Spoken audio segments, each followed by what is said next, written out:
13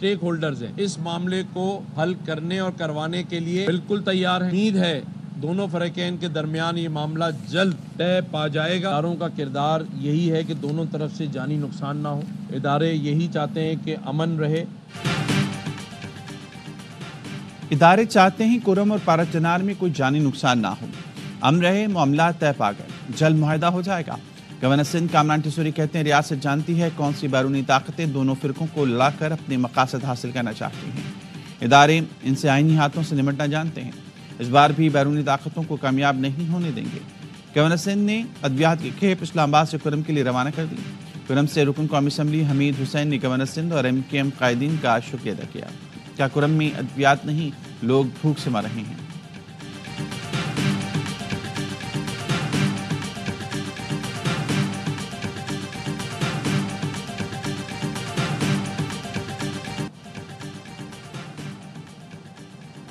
کراچی میں حیدری market shopping mall میں لگنے والی آگ پر قابو پا لیا گیا. کولنگ کا عمل جاری.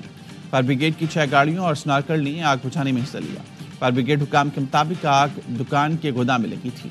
گودام میں دھواں بھر جانے سے ایک شخص کی طبیعت خیر ہوئی. گودام میں ایمرجنسی راستہ نہیں تھا. آگ لگنے کی وجہ تاحال معلوم نہ ہو سکی.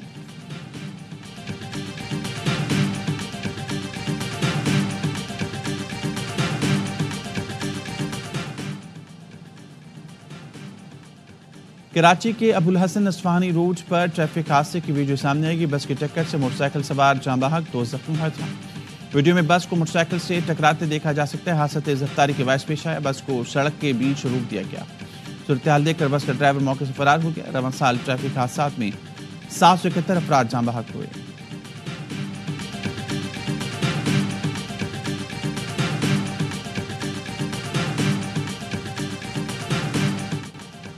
گلیاں محلے ہی کیا، گھر کی دہلیز بھی کراچی والوں کے لیے محفوظ نہیں رہی. شہر میں 2024 کے دوران اب تک اسٹریٹ کرائم کی 66,000 سے زائد واردات ہوئی. شہری تقریباً 48,000 موٹر سائیکلوں سے محروم. 19,000 سے زائد شہریوں سے موبائل فون چھینے گئے. 1750 سے زائد گاڑیاں کار لفٹر لے اڑے.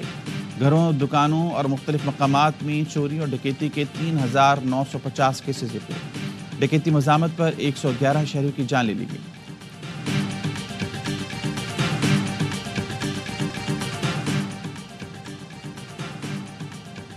مائکروسافٹ کے ونڈوز آپریٹنگ سسٹم میں سیکیورٹی نقص کا انکشاف. National cyber emergency response team نے ایڈوائزری جاری کر دی. صارفین اور اداروں کے سسٹم ہیک ہونے، ذاتی معلومات چوری ہونے کا خدشہ ظاہر کر دیا. ونڈوز 7 سے 11 تک کے ورژن متاثر ہو سکتے ہیں. Share drivers, folders, e mails محتاط رہنے کی تجویز. پاسورڈ پیچیدہ رکھنے، مختصر عرصے کے بعد تبدیل کرنے کا مشورہ.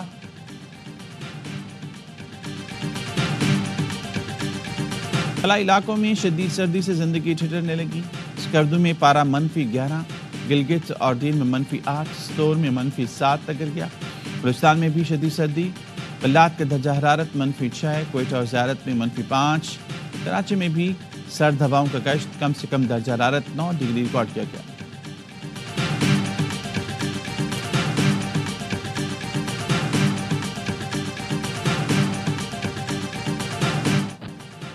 میری ٹانگیں کہاں گئیں، ماں کہاں ہے؟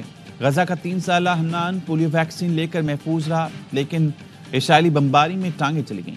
بمباری سے حنان کی والدہ شہید ہو گئیں. صہیونی فوج کھنڈر بنے غزہ کو قبرستان بنانے پر تل گئی. قابض فورسز نے البریج اور رفح پر رات بھر بم برسائے. 58 فلسطینی شہید ہو گئے.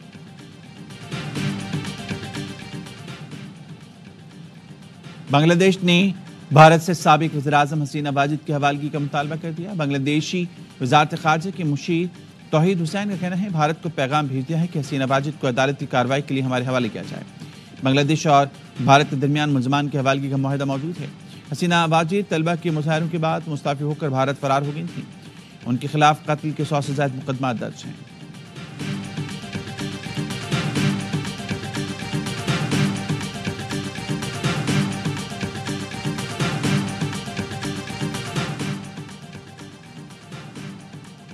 آج کراچی سمیت مختلف شہروں میں مہاجر کلچرل ڈے منایا جا رہا ہے. ریلیوں، ادبی محفلوں اور مشاعروں کا اہتمام کیا جائے گا.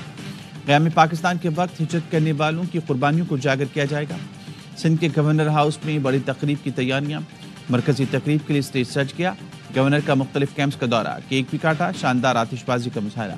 کامران ٹیسوری نے کہا ایسا لگتا ہے آج چاند رات اور سبیت ہے، آج شام گورنر ہاؤس میں ثقافت کے رنگ سجیں گے۔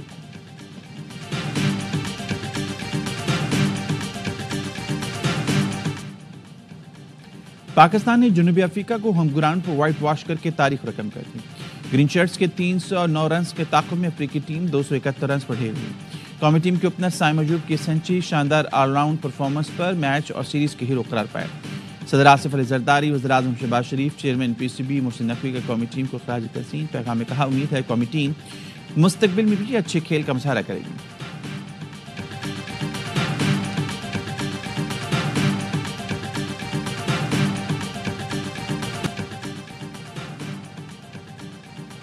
پاکستان کرکٹ بورڈ نے پی ایس ایل ڈرافٹ کا پک آرڈر جاری کر دیا۔ کراچی کنگز کو پلاٹینیم راؤنڈز میں دوسری، چوتھی اور پانچویں باری ملے گی۔ ڈائمنڈ کنگز کی پہلی، چوتھی اور پانچویں باری ہوگی۔ گولڈ میں دوسری، تیسری اور چھٹی، سلور میں دوسری، تیسری، چوتھی اور چھٹی پک کراچی کنگز کی ہوگی۔ سیزن 10 کی ڈرافٹنگ تقریب 11 جنوری کو گوادر میں ہوگی۔